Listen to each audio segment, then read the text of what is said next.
He thought he was just lending his jacket to a shivering stranger, until she returned it days later with a house key and a note that read, "For the man who gave me warmth when I had none." Before we dive in, hit that subscribe button and drop a comment. Where in the world are you watching from? The wind cut sharper than a knife as Jonah Hale locked the side door of Hale's auto and tire, the metal handle biting into his calloused fingers. The sun had long since dipped behind the hills that cradled Brook Hollow, leaving only the dull amber glow of the street lamp flickering over the frost-lined pavement. Snowflakes swirled in slow spirals, catching in the folds of his worn flannel and the edges of his wool cap. The day had been long. Oil changes, a busted transmission, and a no-show on a job that should have paid the electric bill. Still, Jonah didn't complain. He rarely did. Complaining didn't keep the heat on. He trudged across the icy lot toward his truck, boots crunching against the thin layer of snow. The quiet wrapped around him like a heavy blanket. Brook Hollow didn't make much noise at night, just the hum of old engines warming up in driveways and the occasional bark of a neighbor's dog. It was a town that didn't pretend to be more than it was. Jonah liked that. Simple was manageable, predictable. He was halfway into his truck when he heard it, the distant, uneven cough of an engine in trouble. He paused, hand on the door, ears tuned. Another sputter, then silence. He turned toward the sound, eyes squinting into the darkness beyond the street lamp's reach. And there it was, maybe a block away, hazard lights blinking faintly through the snowfall. A white car, sleek and unfamiliar, sat just off the shoulder of Main Street. It didn't belong here. Not just the make or model, but the feeling it gave off, like a ghost out of place. Jonah sighed, dropping his keys into his coat pocket and heading toward the car. It had been a long day. He was tired. But some things were muscle memory by now, like helping when help was needed. As he drew closer, he spotted her, standing beside the driver's side, arms wrapped tight around herself, coat thin and unzipped, hair pulled back in a low ponytail that was already damp from the snow. She looked lost in more ways than one. Her breath came out in quick, visible clouds. Jonah slowed, lifted a hand. "You all right?" She turned to him, startled, and for a second the world felt suddenly less cold. She stood like a statue beneath the falling snow, arms tucked tightly against her chest, breath fogging the air in front of her. From a distance, Jonah could see she was dressed all wrong for a night like this. Tailored slacks, sleek ankle boots, and a thin cream-colored coat that looked more suited for a city coffee shop than the shoulder of a rural road in winter. Her hair, dark and straight, clung to her cheeks where the snow had started to melt. The kind of woman who looked like she came from somewhere important, somewhere warm. As he got closer, she turned, startled. Up close, the fatigue in her face became clearer, eyes too wide from worry, lips tinged just a little blue from the cold.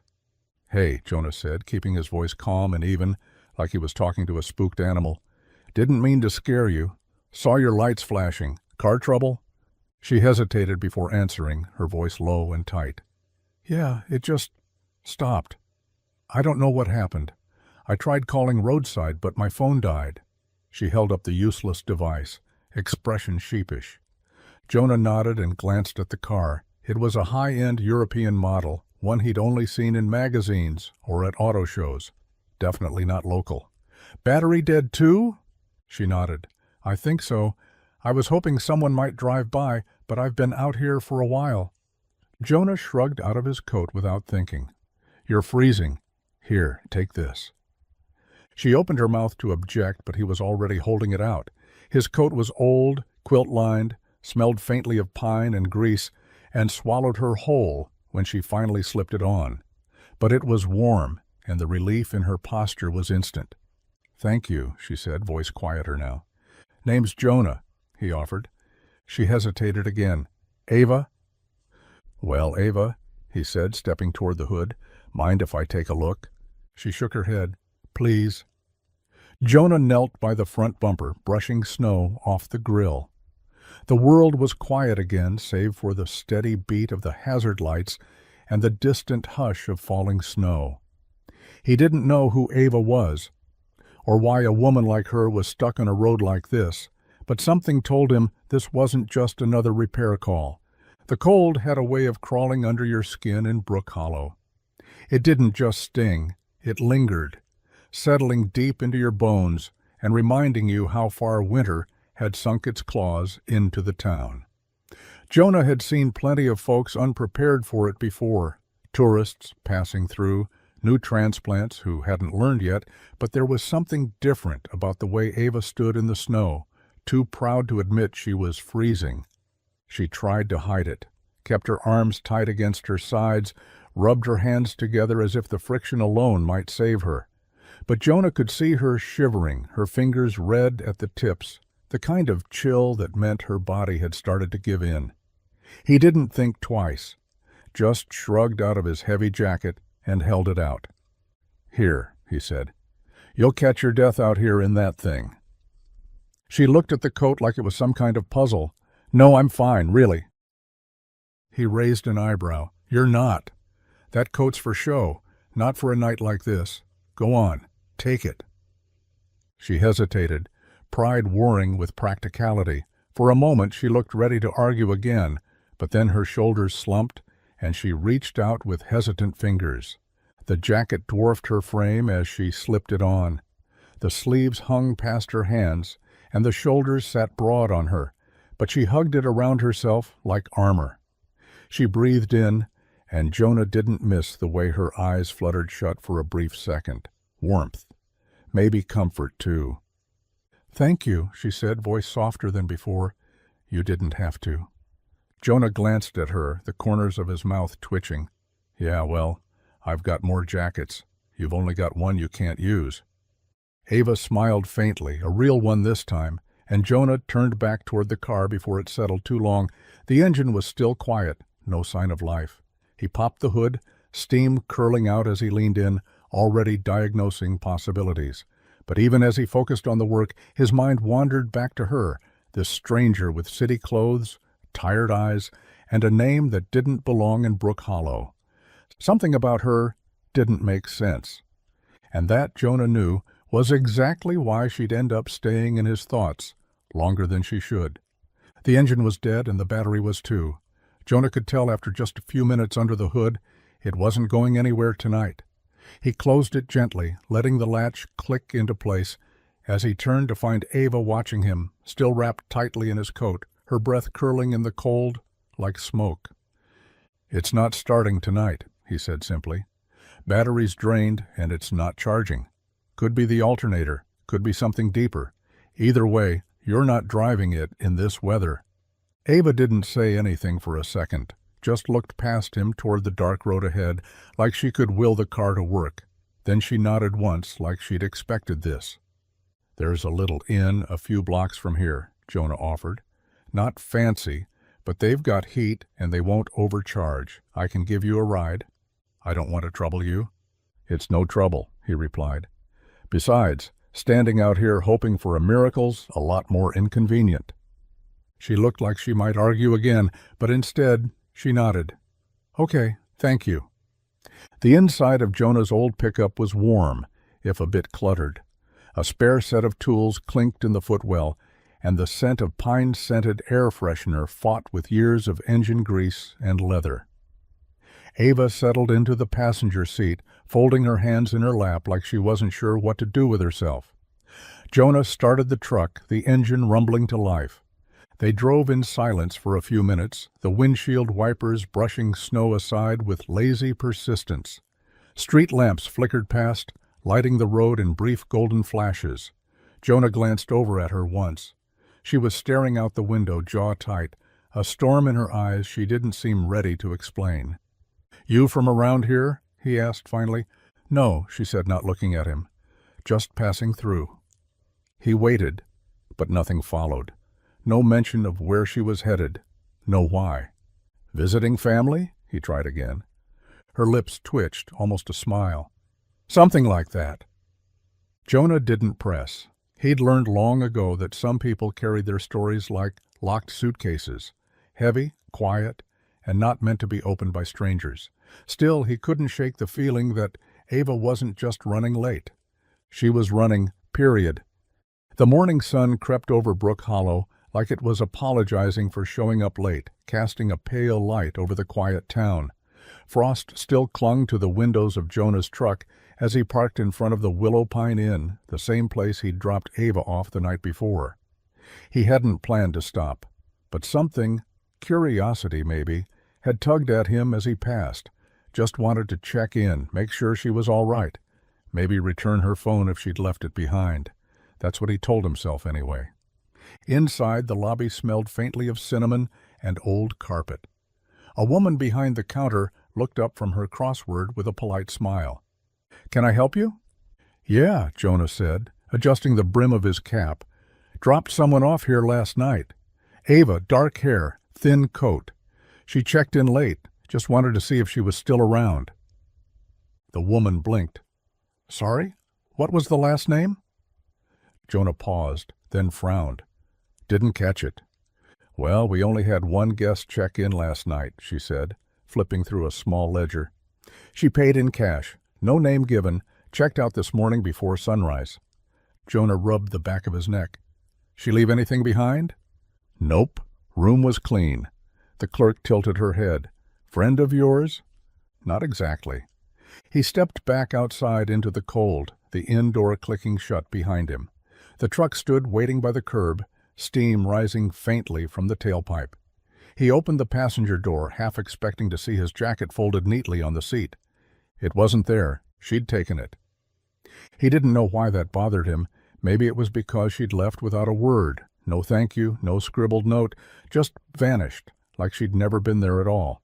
But he remembered her, quiet, composed, tired in a way that ran deeper than lack of sleep. There had been something unfinished in her eyes. Jonah slid into the driver's seat and sat there for a moment staring out at the frozen street. He hadn't even known her full name, but somehow her absence felt like something had been taken from him. And he wasn't sure why that mattered so much. The bell above the garage door chimed as Jonah stepped into Hale's Auto and Tire, the familiar scent of oil, rubber, and coffee hitting him all at once. It was the kind of smell that clung to your clothes and sank into your skin. An honest scent, one that reminded him of his father and long summers spent learning how to rebuild engines before he could even reach the pedals on a truck. Outside, the snow had turned to slush. Inside, the cold still crept through the drafty corners, making Jonah tug his flannel tighter around his shoulders. His jacket, the one he'd given to Ava, was still gone, and though he hadn't said a word about it, he'd felt its absence every time the wind slipped past his collar. He fired up the old space heater near the tool bench and grabbed a cup of coffee that had been sitting too long on the burner. The first car of the day rolled in, a dented Camry with a rattling exhaust, and a customer who looked like they hadn't smiled in a decade. Jonah got to work without complaint. Mid-morning, the office door creaked open, and his younger brother Mason trudged in with his backpack slung low and a tired look on his face. "Bus broke down," Mason muttered. "Had to walk halfway." "Guess that makes 2 mechanics in the family now," Jonah said, nodding toward the wrench on the counter. Mason smirked faintly and sank into the worn chair near the desk. Jonah watched him out of the corner of his eye. 16, too smart for his own good and stubborn in all the worst ways. Their lives weren't glamorous, but they were trying. Jonah had taken care of Mason since their dad passed, and the garage wasn't just their livelihood, it was what was left of their roots. Invoices piled up beside the register. Parts orders were behind. A local client still hadn't paid for last month's brake job. Jonah scratched the back of his neck, took a deep breath, and kept going. The day passed like most others, noise, grease, and the hum of worn engines.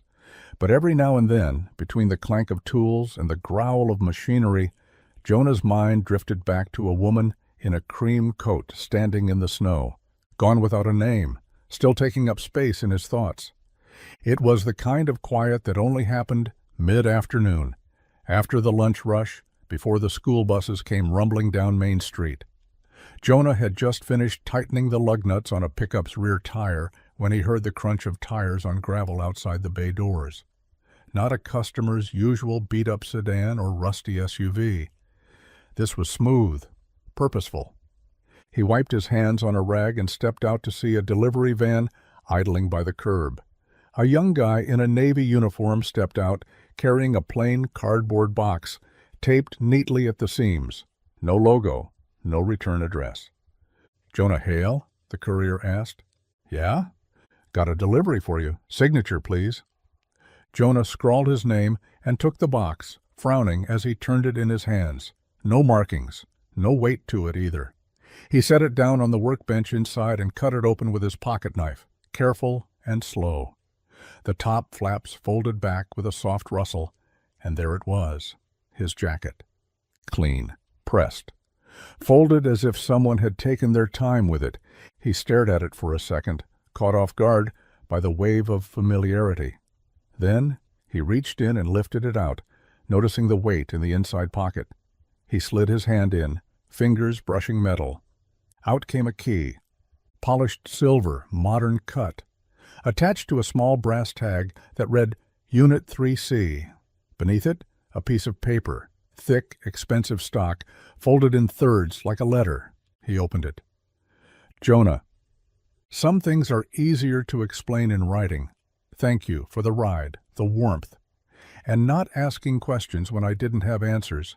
I wasn't ready to tell you everything, but I left something for you. If you want to understand why, come find me. The address is below. You don't owe me anything, but I hope you'll come anyway. Ava." Below her name was an address in the next county over, not a neighborhood he recognized, too polished sounding, Gates Hill. Jonah stared at the letter, then down at the key resting in his palm. The metal felt warm, almost alive. For days he hadn't been able to shake her from his mind. Now she was inviting him into hers. The letter had weight, not in its size, but in its silence. Jonah sat alone in the office of the garage, the hum of the heater in the corner, the only sound breaking the stillness. The key lay on the desk beside his coffee mug, catching the pale winter light that streamed through the grimy window. The folded note sat open in front of him, his eyes scanning the last line again, slower this time, as if the words might change if he gave them enough time. "For the man who gave me warmth when I needed it most. Come see what you've earned." He read it once more, mouth tightening around the edge of his thumb as he thought. The handwriting was careful, almost too neat, like someone who'd learned early in life that appearances mattered more than honesty. It fit her. Poised, guarded, every word chosen like it had been weighed. But there was something else in it, too. Not just gratitude, invitation, challenge. He leaned back in the old desk chair, letting it creak beneath his weight. Across the room, Mason's backpack was slumped against the wall, a scuffed math book half sticking out. Jonah rubbed his eyes and let out a breath that felt like it had been sitting in his chest since Ava left. Who leaves a note like that? Who disappears and then sends a key with no explanation? More importantly, why him? He'd given her a coat, a ride, a conversation he barely understood the shape of, and now this cryptic letter, this clean key to a place that probably didn't belong in a town like Brook Hollow, and a sentence that wrapped itself around his ribs like a wire. Come see what you've earned. Jonah wasn't a man who believed he'd earned much in life. He worked, he tried, he did what he could. But this felt like stepping into a story that wasn't meant for him, and still, part of him wanted to know. He folded the note again, slower this time. He didn't know what was waiting at that address in Gates Hill, but tomorrow he'd find out. The road out to Gates Hill curved like a question mark, winding past snow-dusted fields and old stone fences that had stood longer than Jonah had been alive. He knew these outskirts well, or at least he thought he did. Brook Hollow didn't have much in the way of secrets, but as he passed a wrought-iron gate flanked by towering pines and turned down a long, narrow drive, Jonah realized there were still places in his hometown that didn't show up on the map. At the end of the drive stood a house, or more accurately, an estate. Massive, still, silent. The kind of house that didn't just belong to money, it belonged to legacy. Tall windows glinted in the weak afternoon sun, and the front porch stretched wide like it was daring someone to cross it. The driveway had been cleared, the stone path salted. Someone had been expecting him. Jonah parked his truck near the circular roundabout and stepped out into the cold. The mansion loomed above him, all clean lines and manicured stone. It looked like it had been plucked from some glossy magazine and dropped right onto Brook Hollow soil, where it sat too quiet and too perfect, like it knew it didn't belong. He took the steps slowly, boots thudding against the polished wood. Before he could even knock, the door opened. A man in a dark sweater and slacks greeted him with a nod. Not a butler, too casual for that, but definitely not just a friend. "Mr. Hale?" the man asked, polite but unreadable. "Yeah," Jonah said, shifting his weight. "Is Ava here?" "She's expecting you this way." Jonah followed him through the entryway, where warmth and quiet wrapped around him like a heavy blanket. Hardwood floors gleamed under his boots. Paintings he didn't recognize hung on the walls, all soft golds and deep blues. It smelled like cedar and something faintly floral. The man led him down a hallway and stopped in front of a set of double doors. "She's inside." Then he stepped away, leaving Jonah alone. Jonah hesitated, hand on the door, heart ticking just a little faster. He wasn't sure what he expected to find behind those doors, but whatever it wasn't going to be simple. Nothing about Ava Langford had been. The doors opened with a soft groan, and Jonah stepped into a room that felt more like a museum than a place someone actually lived. High ceilings arched overhead with exposed beams that framed the space like a cathedral.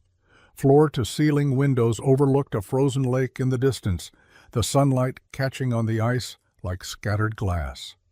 In the center of the room, framed by elegance and silence, stood Ava Langford. She was no longer the woman shivering in the snow beside a broken-down car. Her posture was straight, composed. Her dark hair was pulled into a low bun, and she wore a tailored navy sweater and black slacks that looked as expensive as they were effortless. There was a different kind of cold here, quiet, curated, the chill of a life spent behind gates and glass. But her eyes, those hadn't changed. Jonah stood still, uncertain of how to close the space between them. "So," he said after a moment, his voice rougher than he meant it to be, "you're not just passing through." Ava smiled faintly. "Not exactly." "You live here?" "I own here," she replied, stepping toward him slowly. "But I don't live anywhere, really, not for long." Jonah looked around the room again, polished, expensive, immaculate, and tried to imagine her curled up with a blanket and a book, or even just cooking breakfast. It didn't fit. "You run Langford Automotive," he said, more of a statement than a question. "I am Langford Automotive." Her voice was calm, measured. "CEO, 4th generation. Started working on engines before I had my driver's permit." Jonah let out a breath and gave a short nod. "Well, that explains the car." She tilted her head, something soft flickering behind her guarded gaze. "It explains more than that." They stood in silence for a moment, two people from opposite sides of a world neither fully understood. Then she stepped closer, voice quieter now. "When you gave me your coat, you didn't know who I was. You didn't ask for anything, you just helped me." Her eyes didn't waver. "People don't do that for me. Not without a price." Jonah crossed his arms, brows low. "Wasn't trying to earn anything." "I know," she said. "That's why you did." And for the first time since she disappeared, Jonah understood. He wasn't here because of who she was. He was here because of who he'd been, in the moment that mattered. Jonah wasn't the kind of man who needed explanations. He'd lived most of his life without them, without answers, without closure, without anyone telling him why. But standing there in that impossibly pristine room, surrounded by the kind of silence only money could buy, he realized he wanted one. not out of curiosity, out of something deeper, something he didn't quite know how to name. Ava moved to the window, her fingers lightly brushing the cold glass as she stared out toward the frozen lake. Her reflection hovered faintly beside her, distant and still. "That night," she began, "I wasn't supposed to be in Brook Hollow. I wasn't supposed to be driving at all. My assistant had a car waiting to take me to a dinner in Chicago, a room full of investors and men twice my age who smile when I walk in and plot behind my back when I leave." She paused, arms folding across her chest. "I walked away from it, from all of it. No plan, no destination. I just drove." Jonah watched her carefully. She wasn't performing, not now. Her voice was stripped of the polish, the precision. She was just a woman with tired eyes and too much weight on her shoulders. "I was raised to run a company," she continued. "Not a family, not a life, just a brand. Expectations, decisions, rules. Always composed, always one step ahead. But that night, I broke. I couldn't breathe inside it anymore." She turned to him then, and her gaze was steady. "I didn't expect to break down, not in your town, not in front of you." Jonah shifted, but said nothing. He could feel the rawness in her words. They weren't rehearsed. "You didn't know me. You didn't care about what I owned or what name was on the title of the car. You saw someone cold and tired, and you helped her." She stepped closer. "You gave me your coat. You gave me safety without knowing a thing about me. That doesn't happen in my world." Jonah met her eyes, something quiet settling between them. "You asked why you?" Ava said softly. "Because you were the first real thing I'd felt in a long time."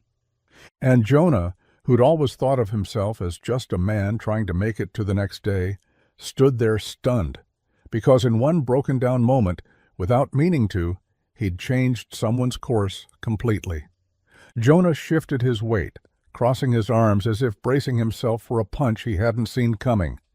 Ava stood across from him now, no longer near the window, but square in the center of the room, grounded, deliberate. Her hands were clasped in front of her, and there was something in her eyes, firm, almost businesslike, that put him on edge. "I want to help," she said. He blinked. "Help? With your garage." Jonah let out a small, disbelieving laugh, more reflex than humor. "You want to, what, write me a check?" She didn't flinch. "Not a check, a partnership, an investment. I've looked into Hale's Auto and Tire, small operation, long history, deep local roots, and I know a struggling business when I see one." That last part hit harder than she probably intended. Jonah felt his jaw tighten. "So what?" he said slowly. "You looked me up." "I did," Ava admitted. "After I left. I wanted to know more about the man who gave a stranger his jacket and didn't ask for anything in return." Jonah looked away, a low frustration stirring beneath his ribs. He'd spent the last few years fighting tooth and nail just to keep the garage afloat, fixing things with borrowed tools and overdue parts, keeping his brother in school, the lights on, the heat running. He'd done it without handouts, without shortcuts.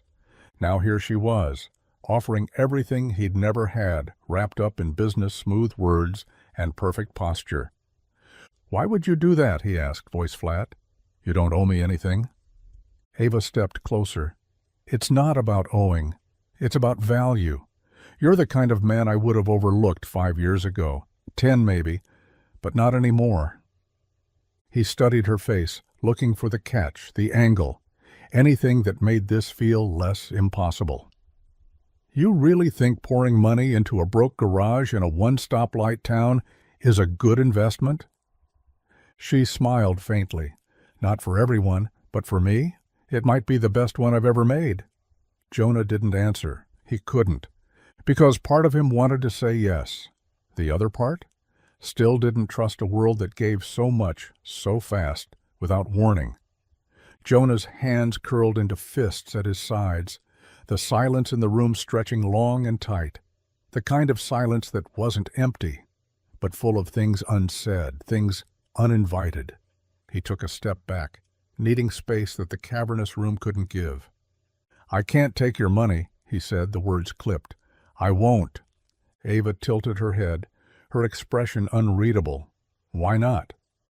"Because I didn't help you to get something out of it, and I'm not about to let someone come in and slap a shiny label on my family's garage like it's a pet project." She didn't flinch, didn't blink, just looked at him in that way she had. Quiet, composed, but with an edge of steel under it. "You think that's what this is?" "I think people with your kind of money don't do anything without a return." A beat passed. Then she stepped forward, slow and measured. "You're right. I don't." She paused. "But not everything that returns value shows up in a ledger, Jonah." He met her eyes, jaw tight. "Langford Automotive is a billion-dollar empire. You don't need my little shop." "No," she said, "but maybe I need what it stands for." That caught him off guard. "My family built cars," she continued, voice softer now. "But along the way, we lost the heart of it, the honesty, the grease-under-your-nails kind of work that makes people believe in machines and the people who fix them." Jonah looked away, the lump in his throat tightening. She didn't know how many nights he'd stayed up balancing overdue invoices, how many meals he'd skipped so Mason could eat better. The garage wasn't just a business. It was survival, legacy, and pride. "You say it's not charity," he muttered. "But it feels like it." "It's not," she said. "Charity is for people who've given up. You haven't. This is investment in someone good, in something worth keeping alive." He wanted to believe her, but belief came slow for a man who'd had to do everything the hard way. So he shook his head, voice quiet but certain. "Thanks, but I built this place with my own two hands. If I'm going to keep it alive, it's going to be mine that does it." Ava didn't argue. She just nodded once.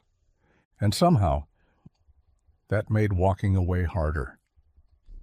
The next morning, the cold bit a little less as Jonah pulled into the estate's driveway, his old truck looking like it had wandered onto the wrong movie set. The mansion rose up from the snow like something out of a dream, still too big, too perfect, but this time it didn't feel quite so foreign. Maybe because he wasn't there as a guest anymore. He was there to work. The garage behind the house was a structure all its own. Glass-paneled doors, radiant heating, polished concrete floors. It looked more like an art gallery than a place to turn a wrench. Inside, under soft lighting and surgical cleanliness, sat a lineup of vintage cars so rare and pristine they might as well have been ghosts. A '69 Mustang Fastback, a cherry-red Jaguar E-Type, a deep green Aston Martin with curves that could quiet a room. Jonah let out a low whistle. "These yours?" Ava stood beside the Aston, her hands tucked into the pockets of a long coat. "Inherited some, found the others. I collect what my father called unnecessary." So, he gave a short chuckle. "Most folks in town collect bottle caps or expired coupons." She smiled, then nodded toward the workbench, stocked with tools still gleaming from lack of use. "I want them running, properly, not just polished up for show." Jonah's brow arched. "You sure you want me doing this? I'm not exactly certified for this kind of elegance." "I don't want elegance," she said. "I want someone who won't fake it, someone who knows the difference between fixing and covering up." He watched her for a beat, still half expecting a catch to fall from the rafters. "And the garage?" he asked. "I'll back it, quietly. As a partner, not an owner. No billboards, no press, no headlines. You run it like you always have." He rubbed the back of his neck. "So I fix your museum pieces, and you give my place a fighting chance." She nodded. "That's the deal. No strings." Jonah glanced around the space, at the cars, the tools, the quiet confidence in her voice, and nodded. "All right, let's do it." What he didn't know, what he couldn't know, was that this deal wasn't just about engines and old steel. It was about everything that lay between two people who weren't supposed to collide, but already had. By the second week, Jonah knew every car in Ava's garage by heart. He knew the sound of the Jaguar's temperamental ignition, the weight of the Aston's hood, and the way the Mustang smelled faintly of old gasoline and leather dreams.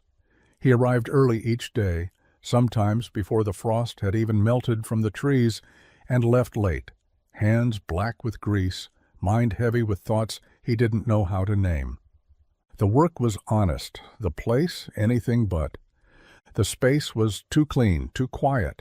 Tools hung in perfect order, wrenches polished like silverware. At first Jonah had found it sterile. Now it just felt like hers. Every car told a story, and Ava, she was always nearby, watching. Sometimes with a cup of coffee, sometimes with silence. Always dressed like she didn't belong in a garage, and somehow made it feel like she did. They talked more now, nothing deep, at least not at first. She asked about engines, about torque and compression ratios. He asked where she'd learned to drive stick. They argued about carburetors and laughed about the fact she could dismantle a gearbox diagram but couldn't change a flat tire without cursing in 3 languages.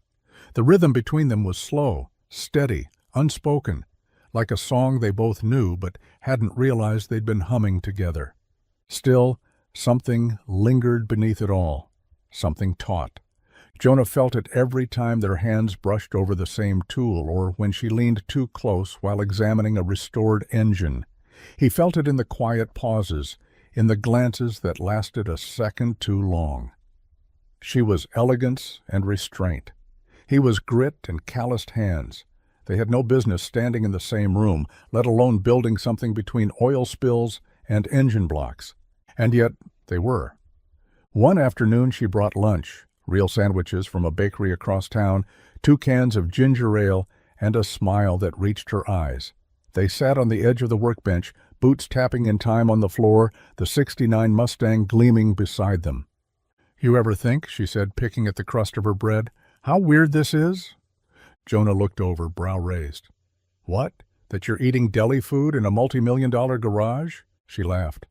"That I'm here, with you, and it feels normal." He didn't answer, because it did. And that, more than anything, was the part that scared him. It started with a missing socket wrench. Jonah had been elbow-deep in the undercarriage of a '63 Corvette, one hand balancing a light, the other reaching blindly for the toolbox he was sure he'd left just within arm's reach. When he stood and turned to grab it, the wrench was gone, probably rolled off the bench. He knelt, scanning the floor, and noticed a slim, almost invisible seam in the far wall near the back of the garage, like a door, but without a handle. Curious, he followed the trail of the missing tool. The seam led to a narrow corridor tucked behind a tall cabinet. The cabinet didn't quite reach the wall. A draft filtered through the space between. Jonah eased around it and found a small recessed latch, nearly hidden in the woodwork. He pressed it. The wall clicked open with a soft, mechanical sigh. A steep staircase disappeared into the darkness below, the smell of dust and cedar rising like a forgotten breath. Jonah paused. Something about it felt untouched, cold, but curiosity outweighed caution. He grabbed a flashlight from the bench and began descending. The cellar was nothing like the rest of the house. No polished floors, no pristine order, just stone walls, a low ceiling, and silence thick as smoke. A few boxes lined the shelves, some labeled, some not. Old car parts, photo albums, a cracked leather suitcase. Then he saw them. Frames leaned against the far wall, not displayed, hidden. He knelt and turned one over. It was a photograph. A much younger Ava standing beside a man who looked too stern to be smiling but was trying anyway. Her father, maybe, or someone worse. Jonah didn't recognize him, but Ava's eyes in the picture weren't the same ones she wore now. They were heavier. "Jonah?" He turned fast, startled. Ava stood at the top of the stairs, her voice too even to be casual, her expression unreadable. "I was looking for a wrench," he said, holding up the flashlight. "Found this instead." She descended only halfway, keeping her distance. "That room's not part of the tour." "Didn't mean to pry. I know." A pause stretched between them. "That place," she said quietly, is full of things I don't need to remember. He studied her for a long moment, but didn't push. Her tone wasn't angry, just final. Some wounds, he realized, didn't bleed on the outside, and some doors stayed closed for a reason. He backed away and let her seal the cellar behind him, but the weight of it stayed with him all the same. The invitation came on a Tuesday, tucked between a new carburetor shipment and a half-eaten granola bar on Jonah's workbench.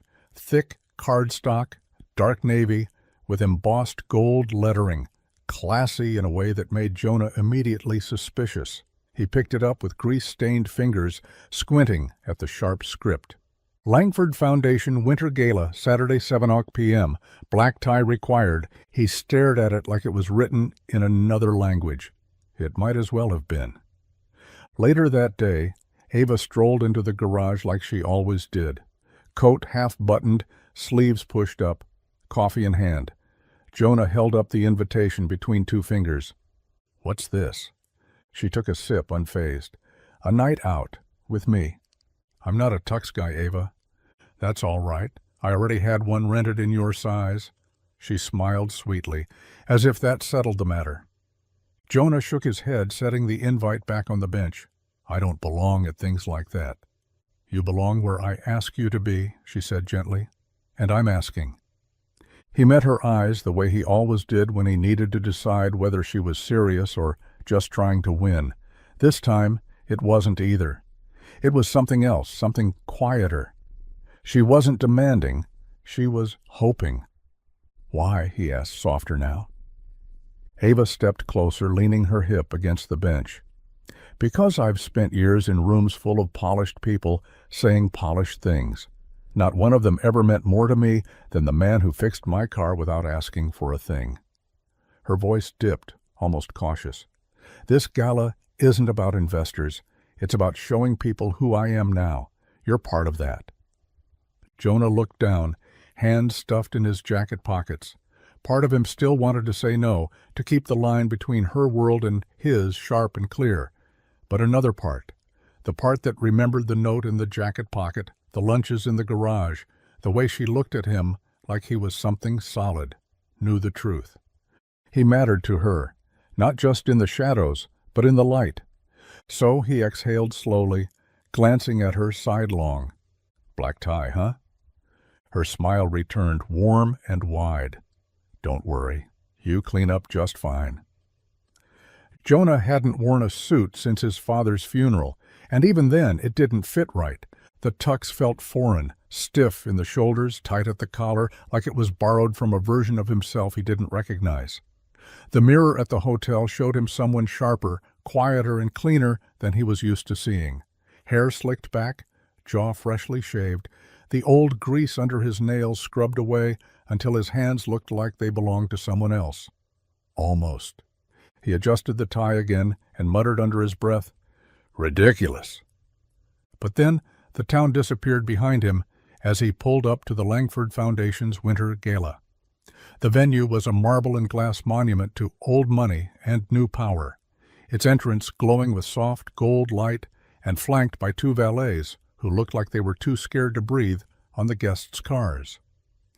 Jonah's beat-up truck had been left at the hotel. Ava had sent a driver. Inside, everything sparkled. Chandelier light bounced off crystal glasses and sequined gowns.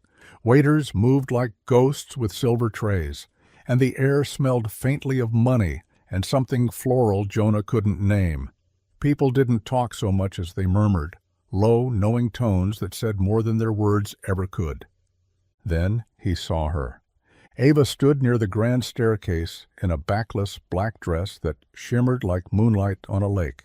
Elegant, effortless. But when her eyes found Jonah, her whole face softened, not for the cameras, not for the room, for him.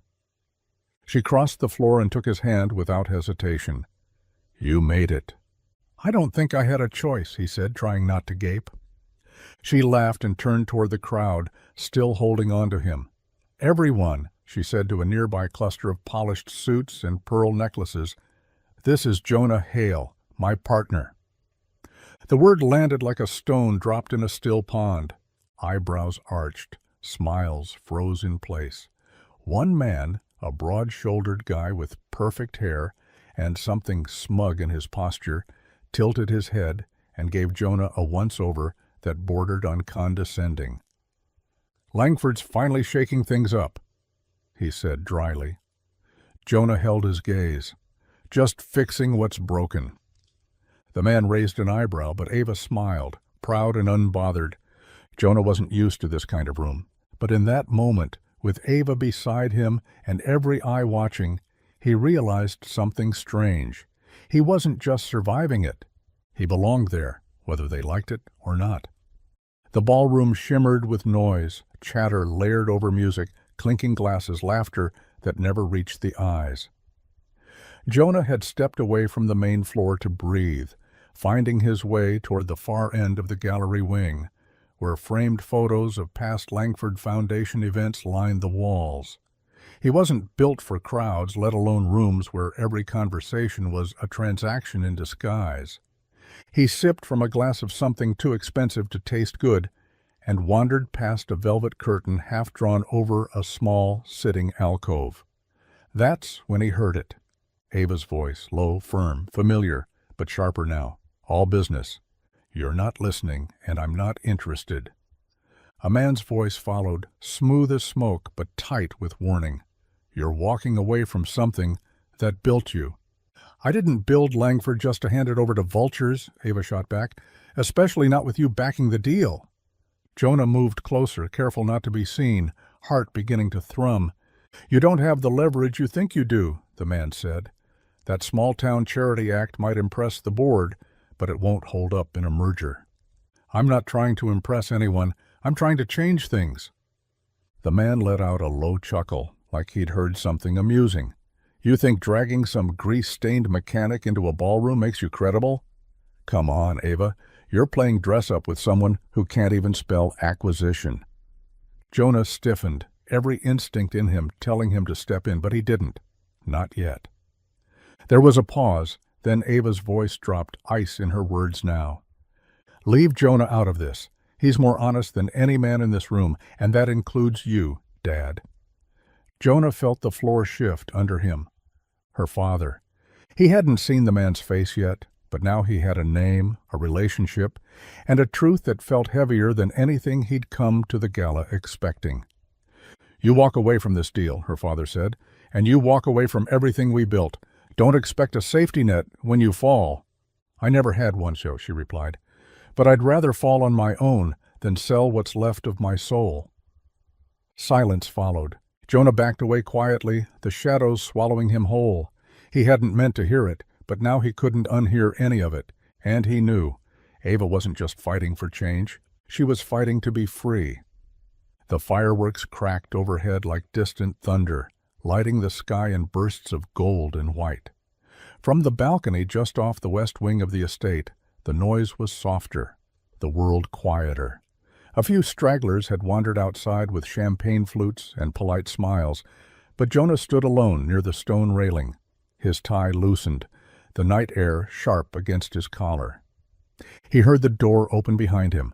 Ava stepped out, her heels clicking softly against the marble before she slipped them off entirely and padded across the cold stone barefoot. She stopped beside him, the hem of her dress swaying gently in the breeze. "You disappeared," she said, not accusing, just stating a truth. "I needed air," Jonah replied. "Too many forks with 3 tines in that room." Ava let out a tired laugh, the kind that didn't reach her eyes. They always make everything look prettier than it feels. Jonah glanced sideways. "You all right?"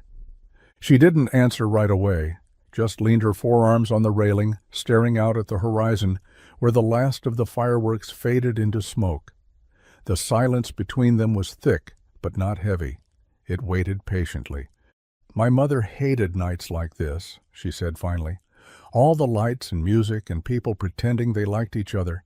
She used to take me out to the lake, sit in the dark, and tell me the truth about things. Not the version the world wanted, the hard version." Jonah nodded, letting her speak. "My father only cared about what looked good, what could be leveraged. I was part of the Langford portfolio before I could walk." She paused, her fingers tracing a line along the stone. "I spent so many years thinking if I could just be the best, at business, at leadership, at everything, then maybe I'd feel full." She looked up at the stars, her eyes shining, not from tears but from honesty. "But I don't. I never have. Not with the money, not with the power, not with the name." Jonah swallowed, the ache in her words settling in his chest. "What about now?" he asked. She looked at him, and for a moment the polished CEO disappeared. Just a woman, barefoot on a balcony, telling the truth. "I'm starting to think peace doesn't come from what you build," she whispered. "It comes from who you let in." And in that quiet space beneath the stars, Jonah didn't need to say anything back. He was already there. The silence between them wasn't empty. It pulsed with everything unsaid. Jonah stood just inches from Ava now, the sounds of the party behind them fading into a quiet hum. Her gaze lingered on his, unguarded, and for the first time since they'd met on that snowy roadside, there were no walls between them. Just breath. Just closeness. The stars hung low above the balcony, as if holding their breath too. Ava's hair had come loose in the breeze, soft strands brushing against her cheek. Jonah reached up slow and uncertain, tucking one behind her ear. His fingers grazed her skin, warm, impossibly soft. She didn't flinch. If anything, she leaned into the touch, just slightly. "I don't think I'm supposed to feel this way," she murmured. "Me neither," Jonah replied, voice low. His hand lingered by her cheek. Her eyes dropped to his mouth. Time stopped moving. He leaned in, closer. The air shifted. Her lips parted, waiting, maybe inviting.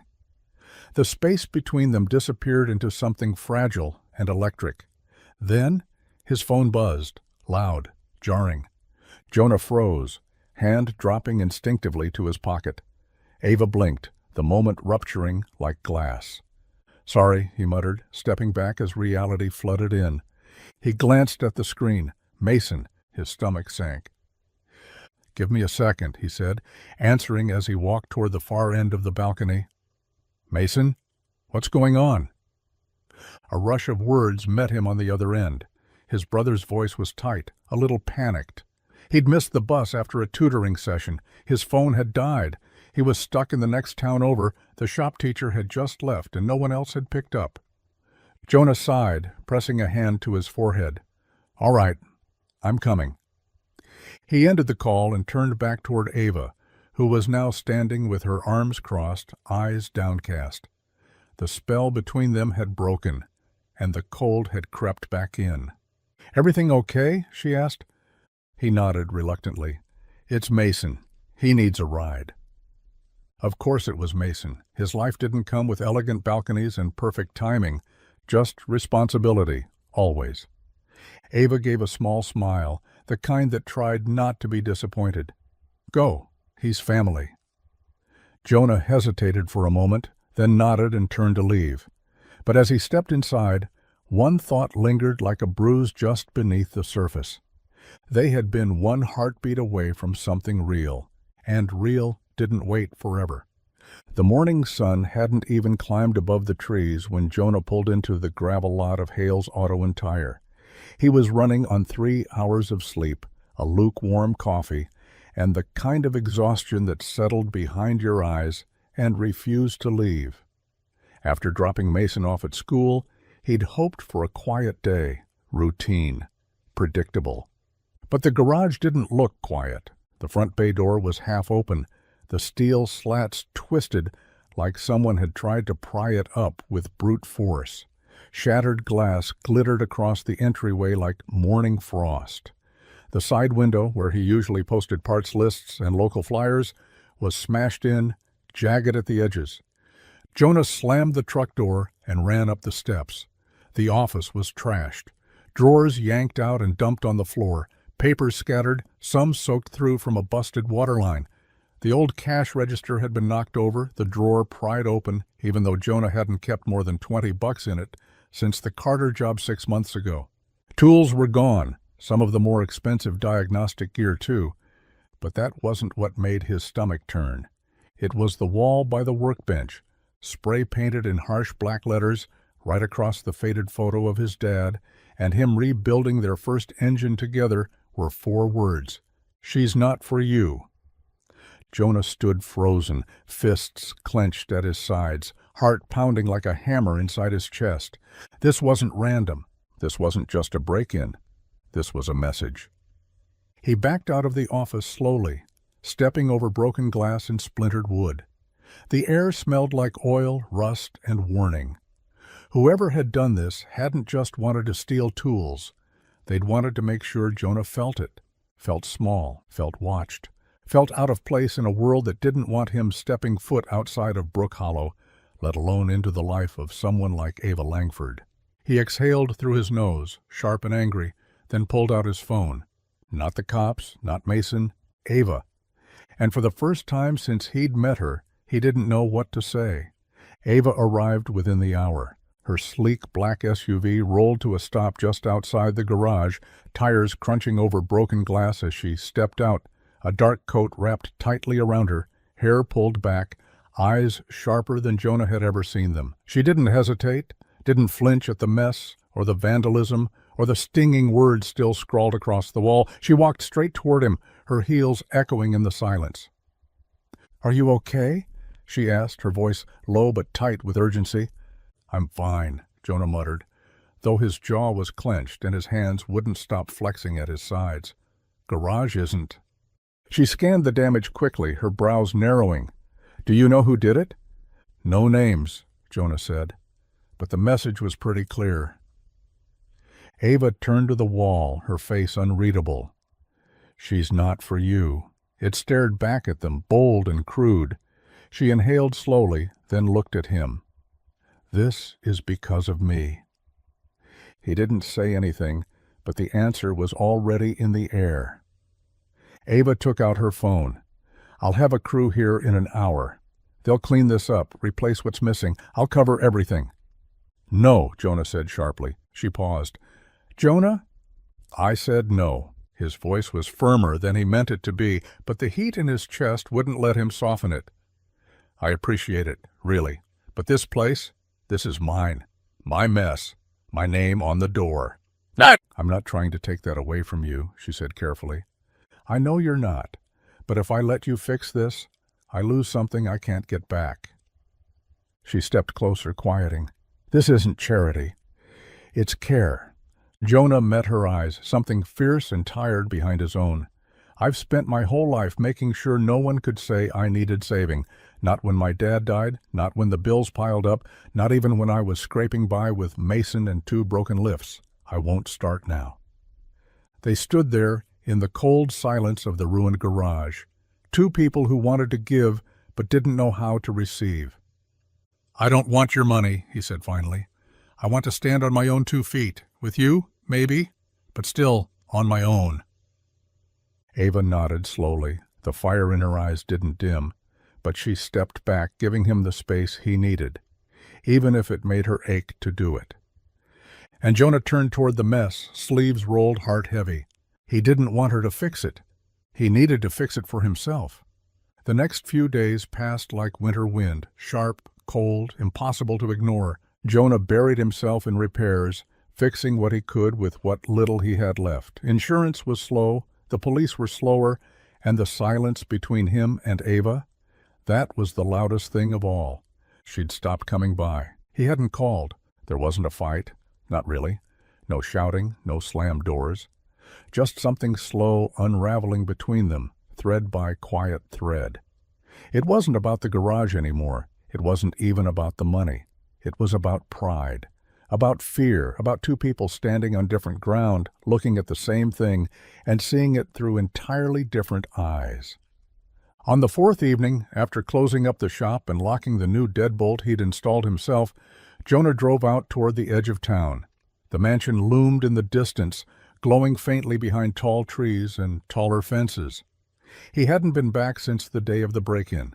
He told himself he was just returning a set of tools he'd borrowed. But when he pulled into the long driveway, engine idling low, he knew better. Ava met him at the door before he even knocked. "I wasn't sure if you'd come," she said quietly. Jonah handed her the tool bag. "Didn't want to leave things unfinished." She took it, nodding. Her expression was calm, but her eyes flickered, like she was waiting for something more.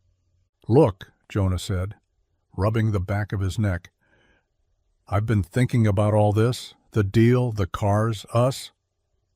A pause hung between them. "I can't do it," he said finally. "Not like this. I thought I could walk the line, keep my life mine, while being part of yours, but I can't." Ava's voice was barely a whisper. "So you're leaving?" "I'm stepping back," he said. "From the deal, from the partnership. I've got to figure out who I am without someone else's resources propping me up. If I don't, I'll never know if I'm standing on my own or just on borrowed ground." She looked at him, eyes shimmering but steady. "And me?" He hesitated. That answer hurt more than the others. "I don't know," he said. "Right now, I just don't know." He turned before he could change his mind, walked down the steps without looking back. The night air bit hard against his collar, but he didn't feel it, because some goodbyes don't slam shut. They just close softly, like a door left unlocked. Winter returned with a quiet vengeance, sheets of gray cloud rolling in over Brook Hollow, the wind slicing through town like it had unfinished business. Snow piled along the sidewalks again, soft and cold and constant. Everything slowed down, except the rumors. Ava Langford was gone. No official word, no press release, just vanished. Some folks said she'd gone back to Chicago. Others swore they saw her boarding a private jet 2 towns over. A few guessed the break-in at Hale's had spooked her off, convinced her small-town life wasn't worth the trouble. The gossip moved faster than the snowplows. Jonah didn't say a word. He worked longer hours now, even when the garage was quiet, fixed things that didn't need fixing, cleaned parts that were already clean. Mason noticed, but didn't push. They'd both learned to let silence sit where it needed to. Still, every now and then, Mason would glance at the empty spot where Ava used to park her SUV and then back at Jonah, like he wanted to ask something but didn't. She hadn't called. He hadn't either. He told himself it was for the best, that walking away had been the right thing to do, that if he missed her, it was only because she'd disrupted the rhythm he'd spent years building. He'd gotten by before her. He'd get by after. But the nights felt colder now. He'd reach for a tool and expect to hear her voice behind him. He'd open the garage in the morning and glance at the road, half hoping to see a sleek car pulling in. He'd lie awake some nights, remembering the way she looked on the balcony, barefoot and honest, talking about peace like it was something you had to earn. And every time the door creaked open, he looked up just a little too fast, only to see a customer or Mason or no one at all. Ava was gone, but she hadn't left the town empty. She'd left it echoing. It arrived on a Wednesday, no return address. Just Jonah's name, written in careful script across the top of a plain brown box, the kind that looked like it had been handled gently all the way to Brook Hollow. It sat on the front steps of the garage, waiting in the snow like it belonged there, like it had always been meant to find him. He brought it inside without a word, brushed the flakes from the top, and set it down on the workbench. For a long moment he just stared at it. The flaps weren't taped, just folded neatly, almost like an invitation more than a delivery. He opened it. Inside was a stack of items wrapped in a soft blue scarf. Her scarf, the one she'd worn the night they watched the fireworks from the balcony. On top, a handwritten letter, pages of it folded and tucked beneath the corner of the cloth. He unfolded it slowly. The ink was smooth, the lines deliberate. "Jonah, I didn't know how else to do this. Words come easier when I don't have to see your face, because if I saw you, I'm not sure I'd be brave enough to say all of this. I left because I had to, not because I wanted to. What you said that night, about standing on your own, I heard you. I respected it. But I also needed to do the same, not as a CEO, not as someone with power or family ties or influence, just as Ava. the woman I lost somewhere along the way, so I left everything behind, the board, the headlines, the investors. I sold my shares. I walked away. Not because of weakness, but because for the first time I saw what life looked like outside the glass walls. I saw it in you." He stopped reading for a moment, breath caught in his chest. Beneath the letter were photographs, childhood snapshots of Ava with a tired-looking mother and a stern-suited father. Newspaper clippings followed, business deals, charity events, interviews that quoted her but never really heard her.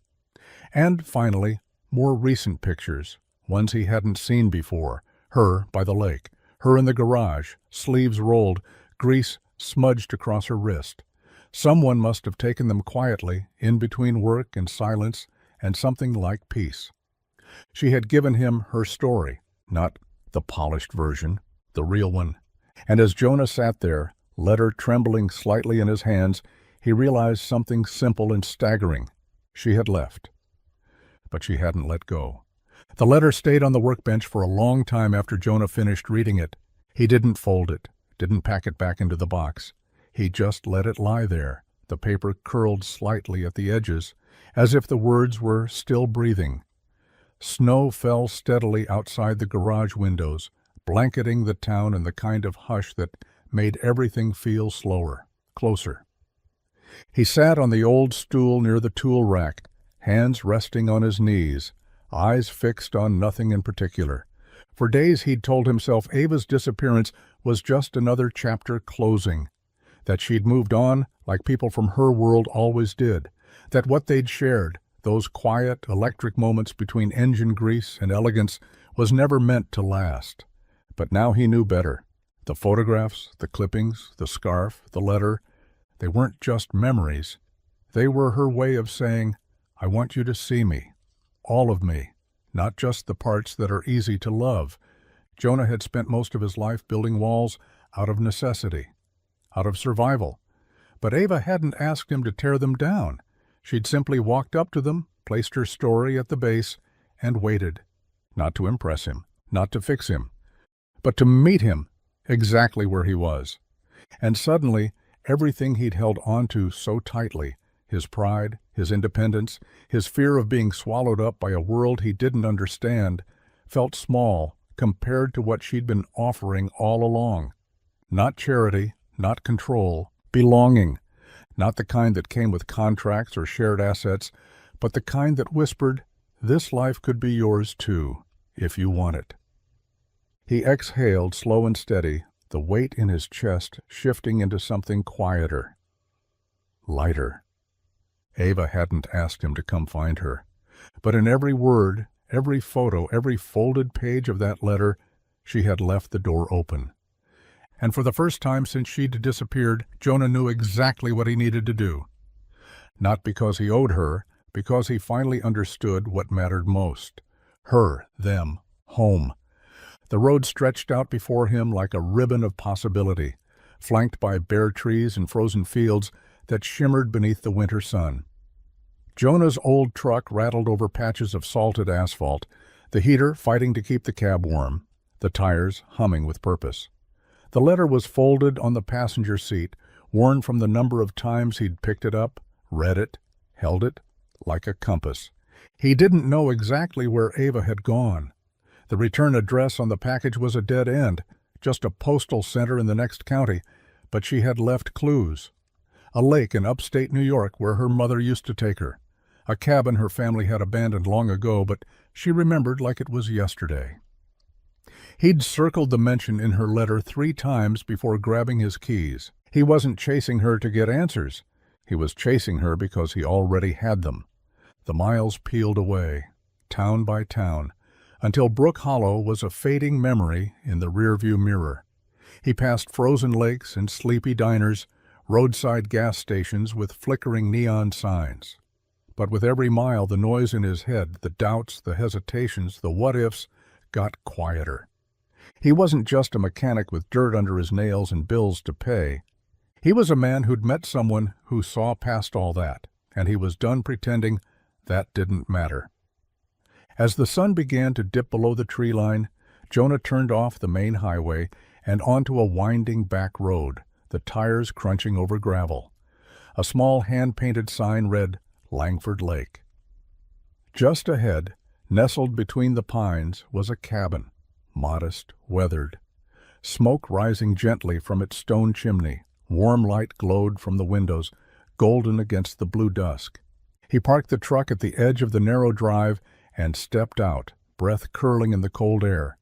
For a moment he just stood there, heart pounding like he'd run the whole way. This wasn't a repair job. It wasn't a business deal. It wasn't something he could walk away from if it got too hard. This was a choice.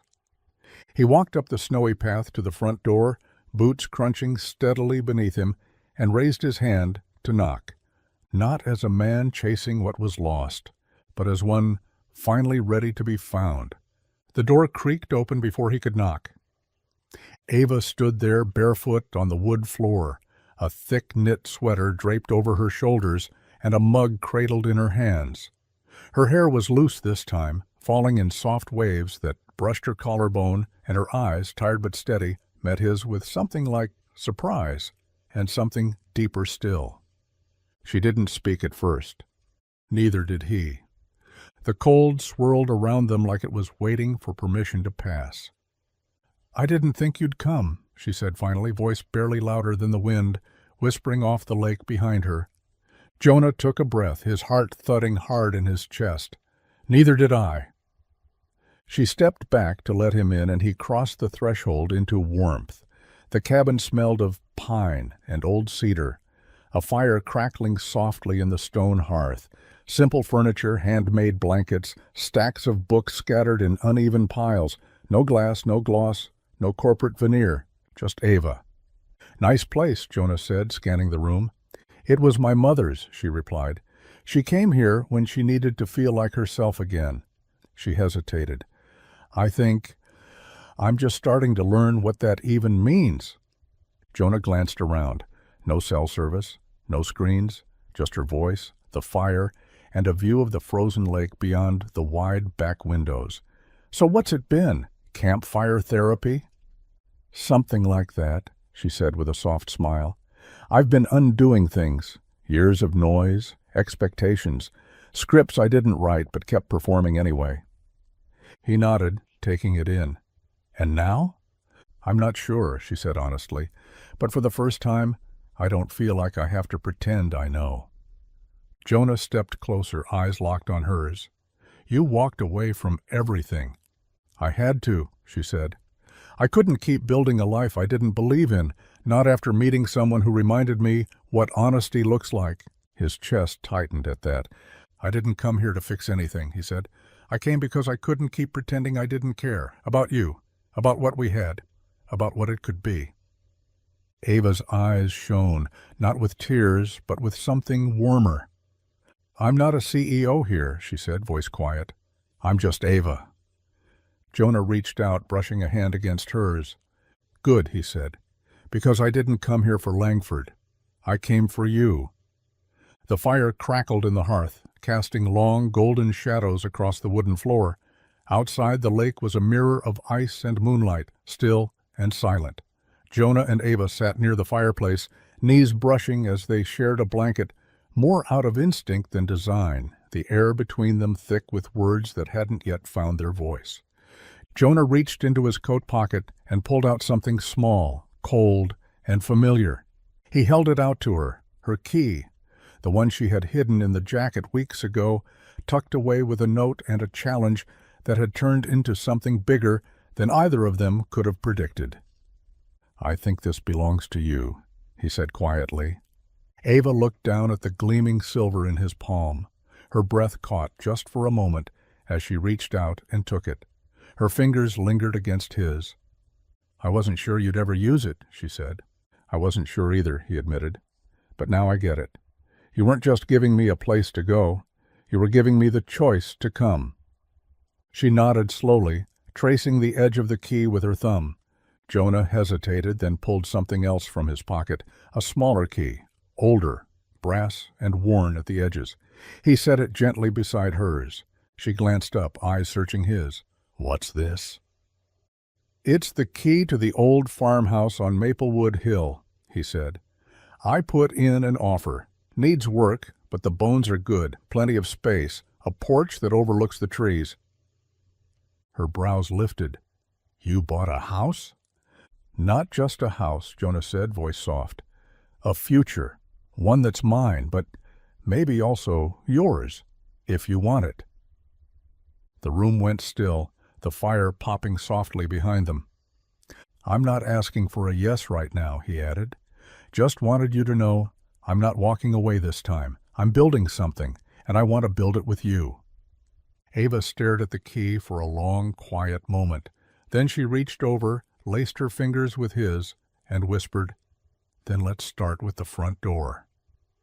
The first time Jonah pulled the truck back into Brook Hollow, with Ava in the passenger seat, it felt different, like crossing a familiar line with new eyes. The town hadn't changed. The same rusted stop signs, the leaning mailbox by the bakery, the cracked sidewalk outside the diner. But something in the air felt lighter. Maybe it was because she was next to him. They didn't make a show of it. No announcements, no grand re-entrance, just two people returning home, not as billionaire and mechanic, but as something steadier, something real. Partners. Jonah pulled into the driveway of the farmhouse on Maplewood Hill, the place he'd only ever dreamed of affording, now theirs. It still needed work. The porch railing was crooked, the roof wore age like a badge, and the paint had long since peeled away. But the foundation was strong, and the view of the town below stretched wide, like a promise. Ava stepped out of the truck and took it all in with a quiet smile. She wore a flannel borrowed from Jonah's closet, sleeves rolled, hair loose, boots scuffed. There wasn't a trace of the corporate sheen she used to wear like armor. This was the version of her he'd come to love. The one who didn't need glass towers or nameplates to feel powerful. They spent that first week repainting walls, patching windows, and planning what would go where. She handled measurements and layouts with the same focus she'd once used in boardrooms. He handled the hammer and the wiring, making things sturdy, grounding them both. They laughed when they argued over paint swatches, shared long silences over coffee at sunrise, and fell asleep with sawdust in their hair and the kind of peace that couldn't be bought. Word got around, of course. It always did. But the town surprised them. No gossip, just quiet nods. People came by to offer tools, advice, sometimes just a story about Jonah's dad. Mason even brought over a box of mismatched doorknobs, in case you want to make it weird and sentimental. And Ava she fit. Not because she changed, but because she chose to stay, not above the town, with it, with him.